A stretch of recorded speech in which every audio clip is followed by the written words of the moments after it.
from streamers like Adin Ross and Kai Cenat serving cold reality checks to OnlyFans models, to a 15-year-old prodigy dismantling debates with a single question. Here are 15-time streamers humbled OnlyFans models. Adin Ross versus Mia Khalifa, the verbal smackdown.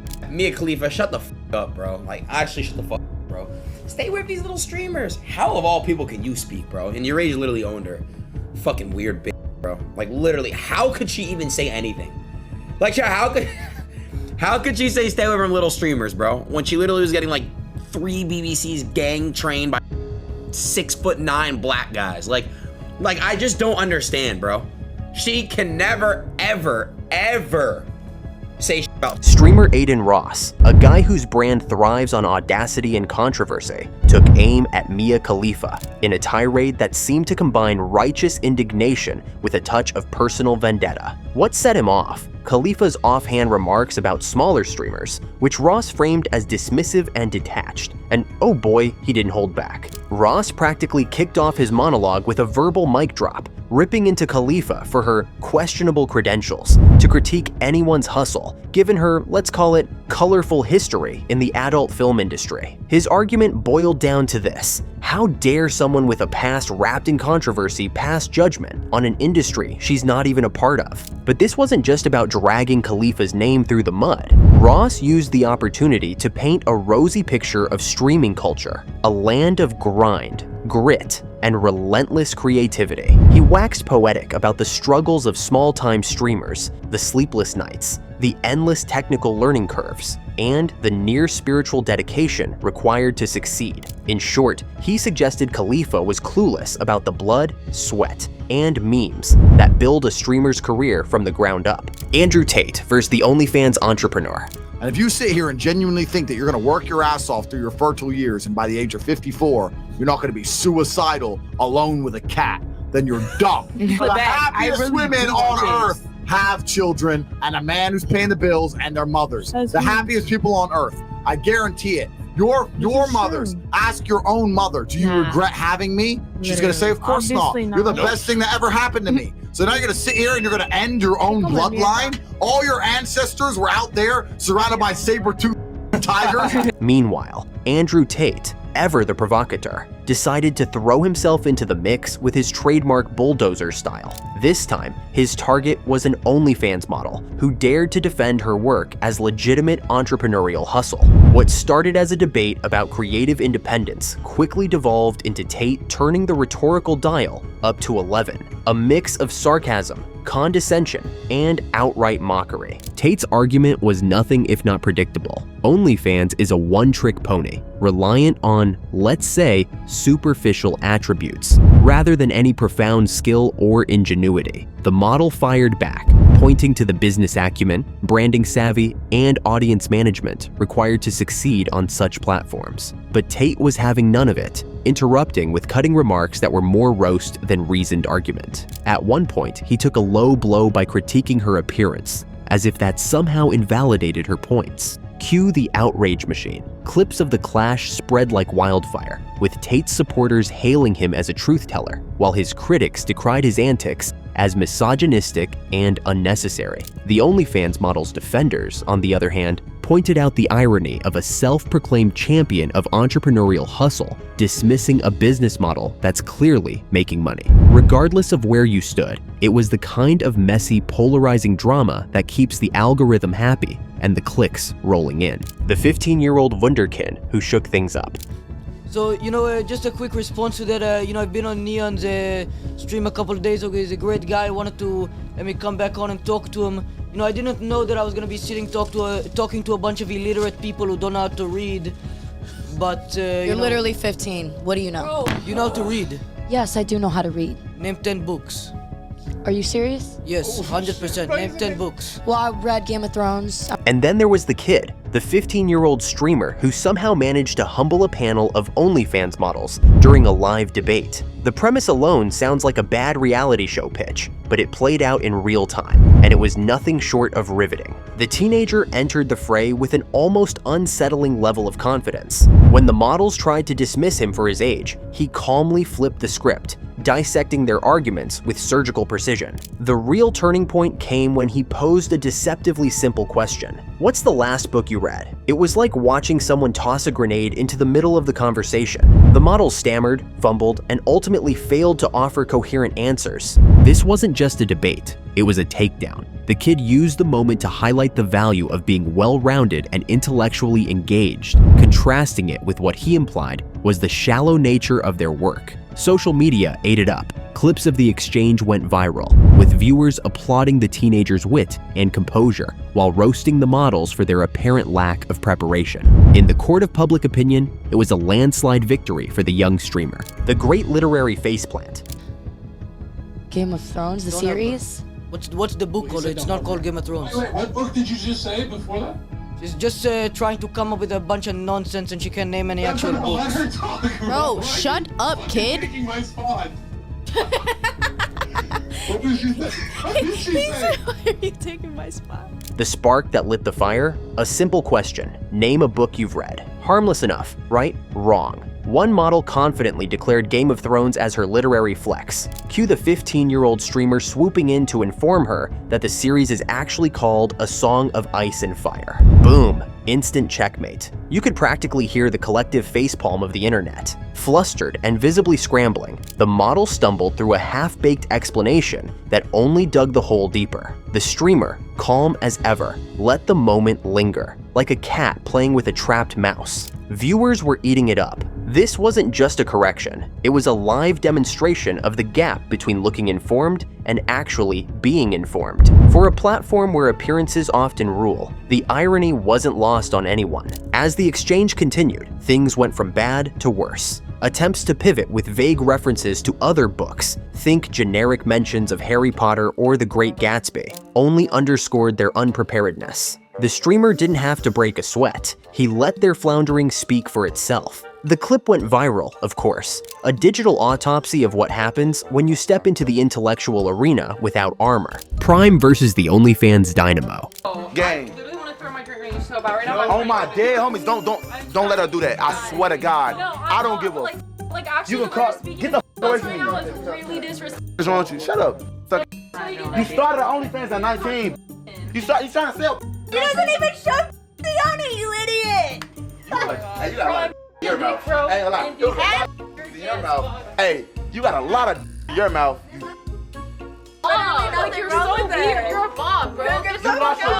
Then came Prime, a seasoned streamer known for his fiery debates, stepping into the ring with an OnlyFans model in what quickly escalated into a full-blown verbal slugfest. What started as a discussion on professional legitimacy devolved into a shouting match faster than you could say monetized selfies. Prime called out what he saw as a lack of value in her work, while she shot back with accusations of judgmental elitism. Subtlety? Nowhere to be found. As tensions climbed, Prime's frustration became its own spectacle. His animated gestures, punctuated with sharp retorts, had viewers glued to the screen. At one point, he threatened to hurl his drink in sheer exasperation, stopping just short of the act. The OnlyFans model wasn't backing down either, lobbing biting comebacks that painted Prime as out of touch and dismissive of the effort her content supposedly required. The result? A glorious train wreck of egos, insults, and ideologies. The internet's reaction?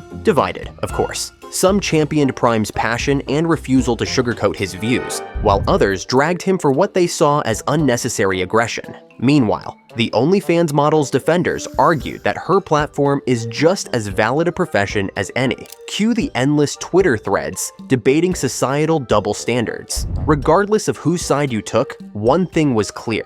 The debate had struck a nerve, exposing raw emotions on both sides and highlighting the impossibility of consensus in an age of extreme polarization. The awkward proposition heard round the web. What's going on? How are you? Are you gonna come over to the Bahamas and bend me over this table and on kick? I think the answer to that question is never. I heard you broke your celibacy. We are not going to speak on that.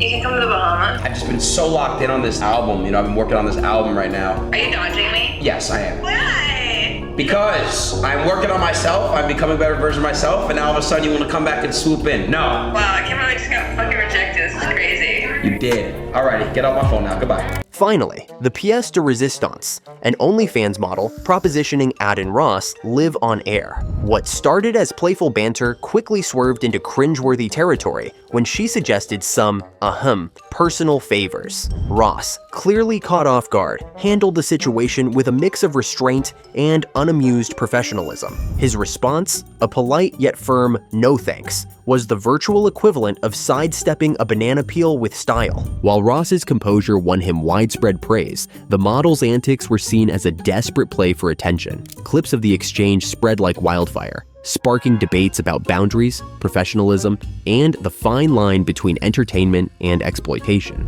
Critics were quick to slam the model's behavior as emblematic of a culture that prioritizes shock value over respect. Others argued that her actions, while distasteful, were hardly unique in a digital ecosystem built on clicks and controversy. Ross's ability to diffuse the situation without escalating it became a talking point in its own right. Fans lauded his maturity, contrasting it with the model's overtly performative behavior. The incident also served as a wake-up call for creators navigating the increasingly blurred lines between personal and public personas. When every moment is live-streamed and endlessly scrutinized, maintaining professionalism is no small feat. Brother turns podcast into a public shame parade. F is failing. A D is failing. For you it is, because you're an A+ child. Right, I am. Shut the hell up. You're literally doing your career is an only. You can't be talking. You're selling pictures of whatever. You can't be saying. All that studying was for what? For what? Camila Araujo, a successful OnlyFans model, walks into a podcast expecting a lively debate, maybe some respectful back and forth about her career choices. What she got instead was her own brother pulling no punches and delivering a verbal smackdown. To him, her academic accolades, the degrees, the honors, the hard-earned triumphs, were a squandered legacy. In his eyes, she swapped intellectual prestige for provocative selfies and monthly subscriptions, and he wasn't about to let her forget it. He didn't stop at questioning her career choice. Nope, he made it deeply personal, dragging family pride into the conversation like it was the ultimate trump card. To make things spicier, he framed her decisions as a betrayal, not just to herself, but to their entire family. Never mind the financial independence and entrepreneurial flair Camila tried to highlight. Her attempts at defending herself were shut down faster than a door slammed in the face of a persistent salesperson. Online, the fallout was immediate and messy. Some viewers, clutching their pearls, rallied behind the brother's stern stance, praising him for speaking the hard truth. Others saw it for what it was, public humiliation, wrapped in a thin veil of concern. The spectacle was less about morality and more about turning private family drama into podcast clickbait. Camila, for her part, emerged with a bittersweet lesson in the price of airing dirty laundry and the internet's appetite for the spectacle of it all. Fusi's venting session, when gratitude goes missing. Call Margot Accounting. Hi Margot, I had to let go of Nadeem today, so please don't give him access to any of the bank accounts or any of the credentials or anything like that. But I would like to give him a severance package of $100,000, pay him back the $60,000 that he gave me, and then he probably give me more than that, but I want to tip him out to $100,000. So please get his payment information. The kick deal will be signed this week, and yeah, wire him $100,000. Meanwhile, over in the chaotic world of streamers, Fusi was having a moment, or rather, a meltdown, on livestream. His target? His manager, who, as it turns out, moonlights on OnlyFans. According to Fusi, this wasn't just a side hustle gone wrong. It was a full-blown betrayal of loyalty and professionalism. Gratitude? He asked, incredulous. Where? Not even a thank you text? Fusi's grievances spilled out like an overstuffed closet finally bursting open. There were accusations of missed priorities, ignored requests, and an overall vibe of neglect. His audience, glued to the train wreck, saw a streamer genuinely hurt by someone he trusted. But here's the kicker. Fusi didn't stop at venting about professional slights. He suggested, not so subtly, that his manager's OnlyFans career might be the real culprit behind the neglect. Divided focus, he argued, was ruining not just their professional relationship, but also his own growth as a content creator. The live stream hit all the marks for viral drama, tears, accusations, and a healthy dose of airing grievances to an audience hungry for tea. The Mafia, more than just fans. That always sliding for me. This is why I love your rage gaming. Okay? Me and Khalifa, sit this one out. Thank you. Before the Mafia get on that ass. Before the Mafia get on that ass. Relax. Relax. Calm down.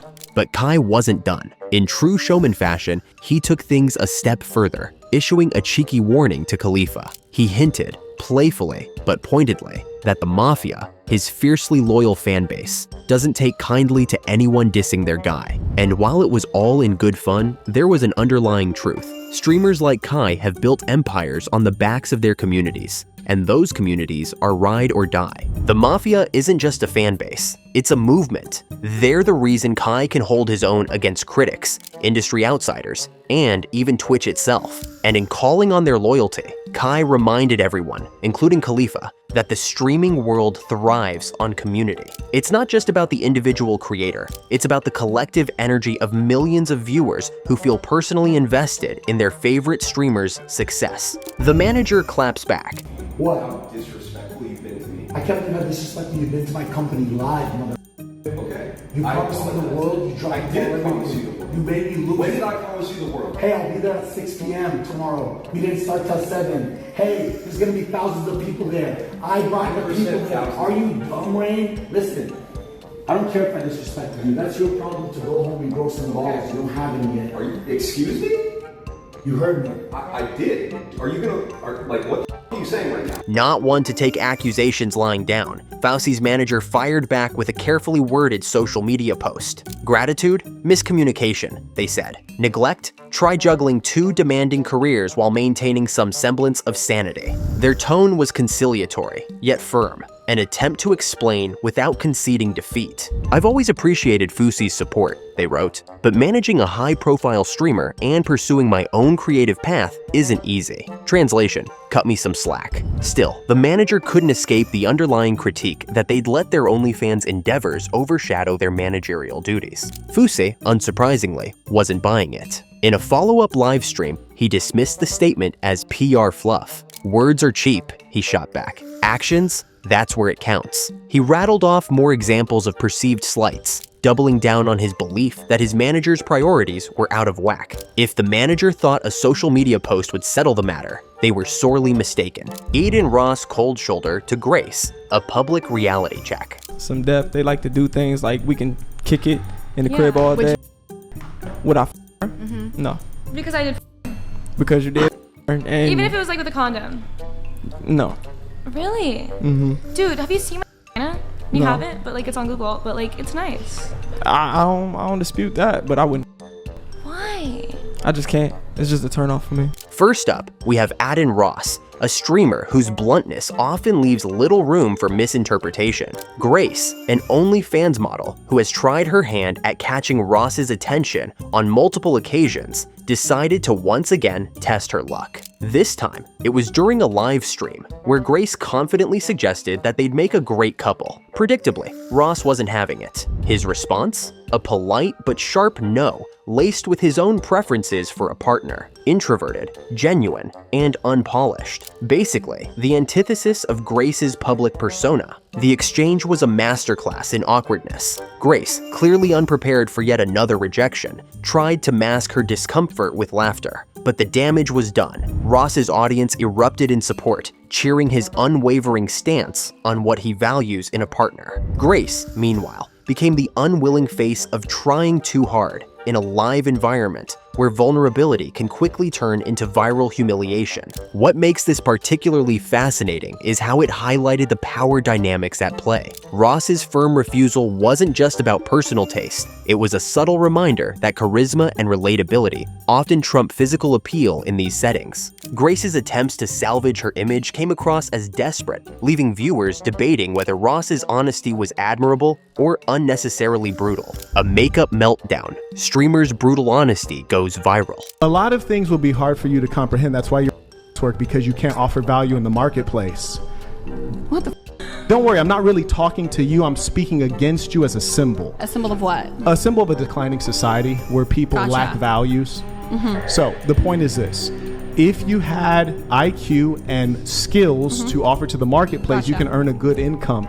Being that the most valuable thing about you is something that you never earned. You didn't earn knowledge, you didn't earn skills. It's your breast that you paid for and your butt. So you market that to earn money. If you thought Ross was harsh, wait until you hear about the unnamed streamer who turned a seemingly harmless request into a full-blown roast session. During a live Q&A, an OnlyFans model confidently asked the streamer to rate her appearance. Her expectation? Flattering compliments. What did she get? A forensic breakdown of her makeup choices, and overall vibe that left her visibly stunned. The streamer didn't just stop at vague critiques. He dissected her look with surgical precision, pointing out what he saw as excessive contouring, overdone lashes, and a lack of natural charm. It's like you're trying too hard to impress Instagram instead of being yourself, he quipped, his tone calm but cutting. The model's confidence evaporated on camera, replaced by defensive remarks and a strained smile. Predictably, the internet had a field day. Some viewers rallied behind the streamer, applauding his refusal to offer empty praise and framing his honesty as a breath of fresh air. Others, however, slammed him for what they saw as unnecessary cruelty, questioning why he felt the need to eviscerate her publicly. The interaction underscored a harsh reality for many OnlyFans models. When you put yourself in the spotlight, the audience isn't guaranteed to play nice. KSI and the persistent OnlyFans pitch.